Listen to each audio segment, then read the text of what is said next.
powerful show, so come on into the building.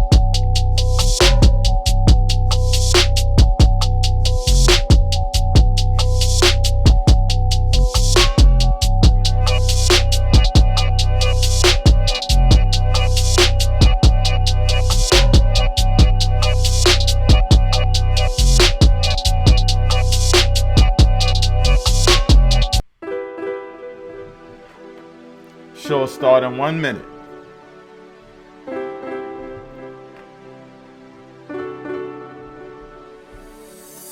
Real truth and power. Please come on into the building, hit that subscribe button, support the family. Uplifting the community. Let's talk about it.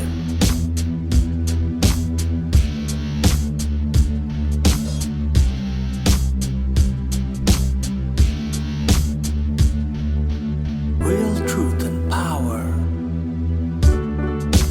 Health. Wealth. Knowledge of self. Uplifting the community. All right, peace and blessings, family. Welcome to the Real Truth and Power Live podcast, where we provide powerful content to uplift the community with health, wealth, and knowledge of self. As we do always, we can't start the show without having a great intro come through. Here we go.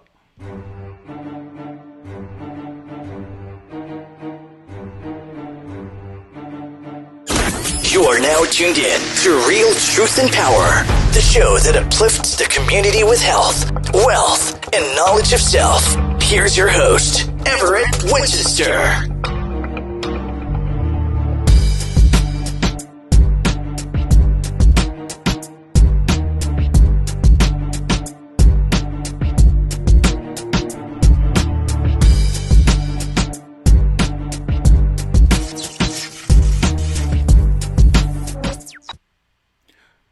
All right, family. Before we begin, I need you guys to do me one favor. Hit that subscribe button for me, please. Let's help get this powerful information out to everybody. So please, not only do I want you to hit the like and subscribe button, I want you guys to hit the subscribe button. I want you to like it and I want you to share it. Let's get this information out to the people. Now, we want to talk today about destroying mental slavery, destroying the mental slavery mindset. But a lot of people get confused and they always ask me, Brother Everett, what is mental slavery? And let's look at it and let's talk about it. What is mental slavery? I think a lot of people don't know. And it's very important for us to talk about it so we can free ourselves. Basically, and shout out to the Honorable Marcus Mosiah Garvey. As far as I'm concerned, he formed the term mental slavery. And I believe he did it. He was a predominant, powerful Pan-Africanist, black nationalist. And Brother Marcus Garvey says something that enslaves you mentally. So mental slavery is something that enslaves you mentally. And we must free ourselves from this slavery. Emancipate yourself from mental slavery. So he talked about things that slave us mentally. Religion can be great, but it also can be a form of mental slavery. I actually just read a book, and I believe it was, I can't believe I'm going blank now, but it was basically entitled Religion, Christianity, and How They Controlled the Slaves. I apologize for going blank. I'll try to get that book and show you guys at the next show. But it basically talked about the church and white slave owners and how they used religion to control the slaves. So can you imagine us being in Africa, being in a certain culture and spirituality, and coming over here and them taking pieces and words from the Bible and enslaving us? But not to get into my rhetoric, let me play the Honorable Marcus Garvey's son, and let's hear him explain mental slavery. That what has happened is that history has been rewritten so that we've been written out of history. And our understanding of ourselves has been transformed so that we have been miseducated by the people who conquered us and put their own systems in place. So we no longer have the systems that allowed us to grow up true to our traditions and ourselves. So this is what is still keeping us down. My father called it mental slavery. He says we have to free ourselves from mental slavery, because while others may help us to free the body, none but ourselves can free the mind. So we have two things. We have the external onslaught, and then we have the indoctrination that we have absorbed. So we have a dependency syndrome, where we think that the ultimate reality is what is presented to us as the end of the world. This is the way reality is: European dominance and our inferiority, and we buy into that. You see, well, Marcus Garvey, God bless him, knew that wasn't so. However, it was. He grew up as a free, independent, conscious Afro-Jamaican, and this is what he projected. Similar to somebody like Steve Biko, who led the Black consciousness movement in South Africa, and of course, he was brutalized for that, and we need that kind of personal transformation. It's initially a transformation of consciousness in terms of knowing who we are, knowing who we were, knowing what we can do and what we can be, and then moving in that direction. So we have to liberate our minds from the miseducation, and we have to move towards that whole business of being truly African. And it's needed for us, and it's needed for the whole world, because the world is lopsided with the idea that the European perspective is a global perspective. It's not a global perspective. It's simply a European perspective, because it's very selfish and very one-sided. And it seeks to enrich Europeans at the expense of the rest of the world. And obviously, that's a recipe for continued conflict, whereas the world needs a peace, the world needs balance, and the world needs love. And I think Africans have always put humans first, and I think that's...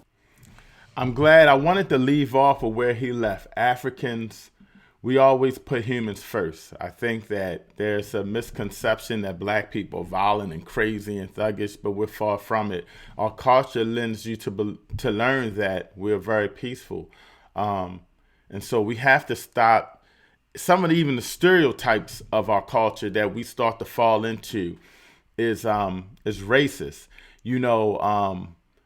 That was very powerful, what Brother Garvey said.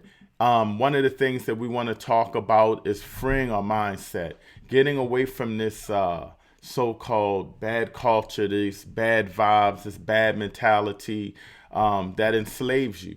Mental slavery can come in a lot of different ways, too. It doesn't have to be racial. It could just be the way you were grown up, raised thinking that being in a gang is the way to go, or survival mode, and that's a form of mental slavery, not to know that you can stand on your own feet and there's other options. So, that was a powerful statement. I want to also share with you guys, this cartoon. It is a cartoon, and please, again, hit that subscribe button. It is a cartoon talking about mental slavery. I think it's pretty cool, and I think it will bring enlightenment up to a lot of us. And please share this. Again, hit the subscribe button, and please share this information. This is something maybe our young adults can understand, and young kids can understand and relate to this cartoon. It's not for kids, but it's not a childish cartoon. But let me go into it.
Wow, I like that. It's kind of educated. You got Frederick Douglass, the Honorable Marcus Garvey in there trying to educate our youth on how to conduct themselves. I always say be on code, but be on code culturally is what we're going to start saying.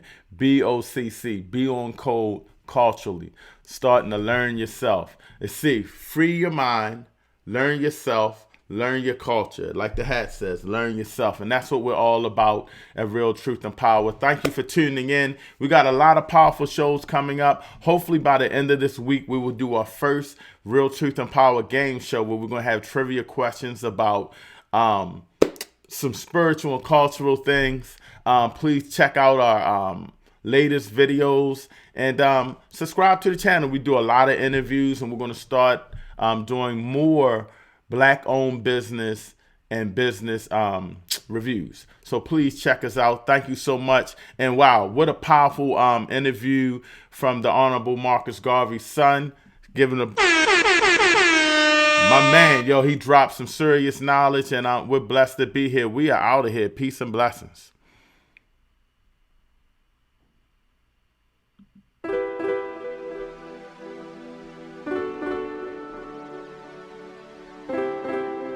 Subscribe, please share. I love y'all.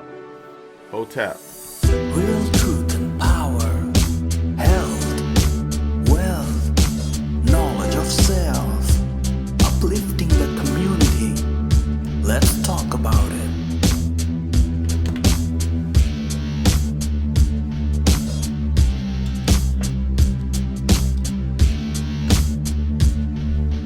Real truth and power, health, wealth, knowledge of self, uplifting the community. Let's talk about it.